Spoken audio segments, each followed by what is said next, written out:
Hey everybody, this is Guile, and this is a video talking about Season 3 of Dragon Ball FighterZ. So just recently at the end of the World Tour, it was officially announced, even though we really already kind of knew, it was officially announced that we're getting a Season 3 of Dragon Ball FighterZ, and I wanted to talk a little bit about what we know so far, and then also my hopes for it. So what we know so far is mostly related to kind of the battle systems and two characters. So the battle systems, let's start there. The biggest thing that everyone has been talking about is, of course, selecting your assists. That is absolutely huge. Personally, I am very excited for that. I did not expect us to get it. I really, truly didn't expect it, but I'm super happy that we are actually getting it. And I think it's going to improve a lot of characters that, honestly, I've actually really been wanting to play.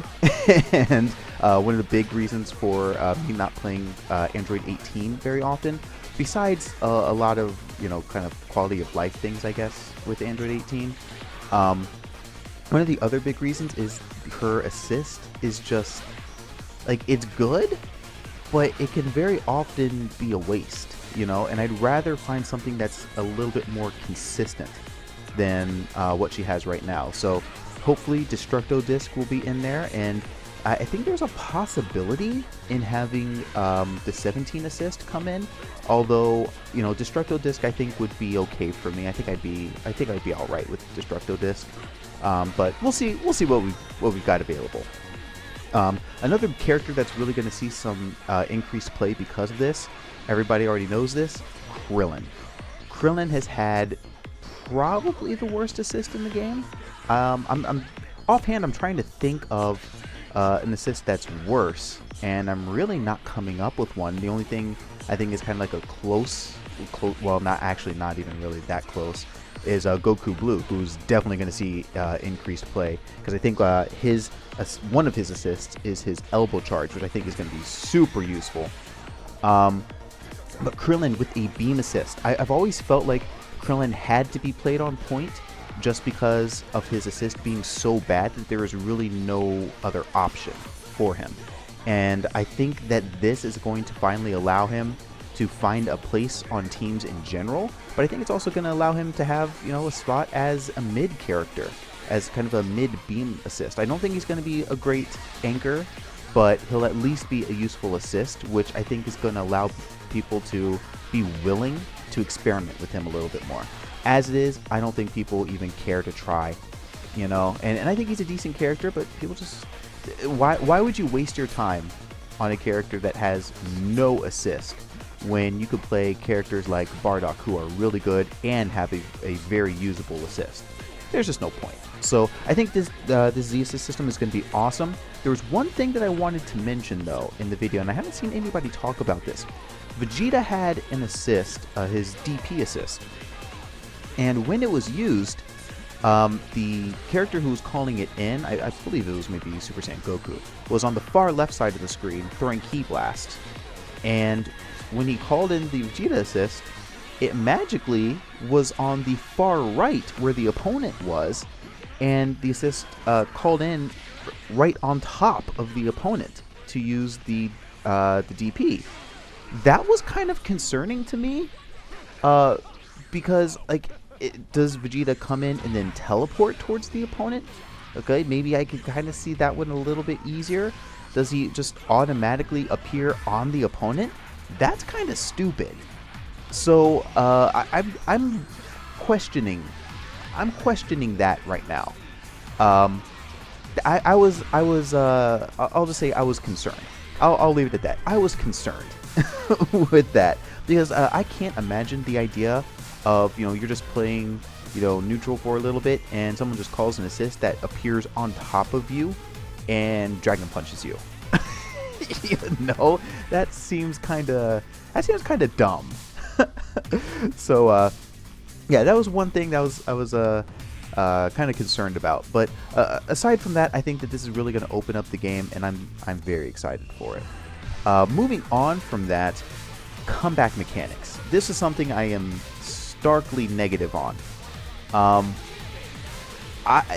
Okay, we don't know much about the comeback mechanic part that they're kind of alluding to, but what we could see was incredible.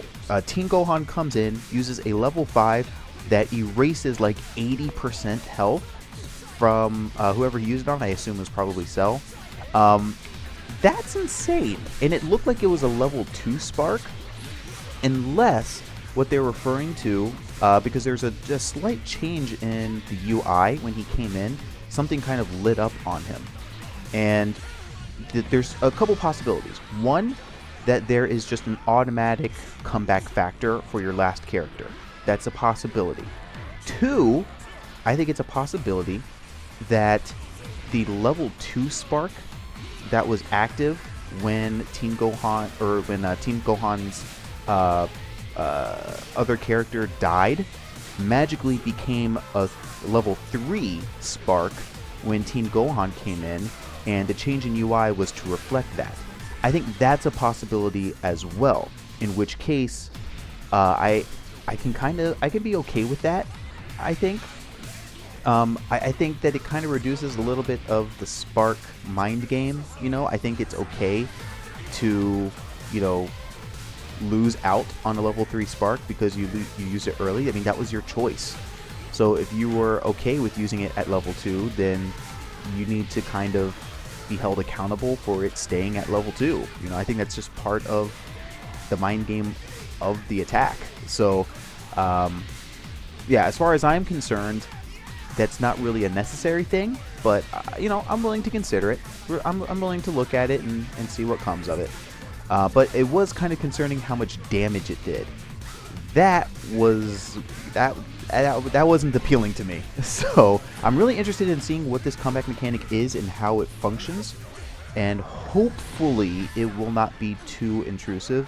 I think one of the cool things about Dragon Ball FighterZ right now is that comebacks are really cool, but they're cool because they're not easy to do, and it takes the opponent getting down to the wire, getting serious about it, making really consistently good decisions in order to come back from a deficit, which is incredibly difficult to do. And I just honestly, I really don't think that a comeback mechanic is all that necessary, But this is the decision that they're making, and if this is what we have to work with, well, we just need to kind of adjust. So hopefully it's just not extreme. I just want it to be reasonable. But with that being done, let's get on to characters. So Ultra Instinct Goku, we knew about that. Okay, that was not a huge surprise. Kefla was. Now, I'm not a super fan, so I really don't know much about Kefla. I've seen Khalifa, I think it is. I've seen her around quite a bit, and I guess she's part of this Kefla fusion. I've seen her very, very often. And she, like, design-wise, seems kind of interesting. Kefla looks really boring and looks like DeviantArt, I'm going to be honest. Looks like a DeviantArt fan design, and I'm really not interested, I guess. Maybe if I watched Super, I would be more interested, but, I mean, she just looks like a freaking girl in tights, I can see that every day. Go to the gym, you will see women in freaking spandex and tights. It's very generic looking, honestly. So I'm not wholly impressed, but maybe the character will actually be really fun. We'll see. The thing that really intrigues me is that we've got 3 other characters. I have some people that I really want to make it in, and I'm going to tell you why. As far as a top 3, I don't really have a solidified top 3 that are, just, I absolutely have these, but I have 2 that I really want. The first one, Master Roshi. I want Kamehameha level 3, just like freaking gigantic man with shades on. That's what I want to see. I would play Roshi just for, that Kamehameha level 3. That's what I want to see. Roshi's a really cool character, and he just never really got a lot of appreciation inside of... Actually, honestly, inside of Dragon Ball Z as a whole, I don't think he's ever really received a lot of kind of appreciation or or respect. You know, I can't think of very many games where, you know, he was creative in his moveset, where he was a highlight or a feature. I think this would be a really cool opportunity to finally, you know, have Master Roshi kind of get a spotlight, you know. My second character is one I need to have. This is Dabura. Now, Dabura, the Demon King, has mysteriously not made it into the game so far. In a game where we will now have Kefla. In a game where we have 10 Gokus. Actually, you know what? I haven't actually counted how many Gokus we actually have, but 10 is probably not that far off. Anyway, in a game where we have 10 Gokus, how have we not gotten the Demon King? Spit resets people. Level 3 with his hand in your face as he blasts you. How have we not gotten this man yet? It's stupid. It's freaking dumb and stupid, and I hate it, and I want him. So, as far as I'm concerned, one of those 3 slots needs to be Dabura. Just needs. This is not negotiable. It has to be done. Has to happen. There is no argument you can make to justify the Demon King not making it in. Alright? He's got a sword. He looks cool. Spit. Resets. Hand in the face level 3. In the comments section, what I want you to do, tell me your top 3 that you want to see make it into Dragon Ball FighterZ. Not who you think is going to make it in, who you personally want. Thank you very much for watching this video. I will see you guys next time.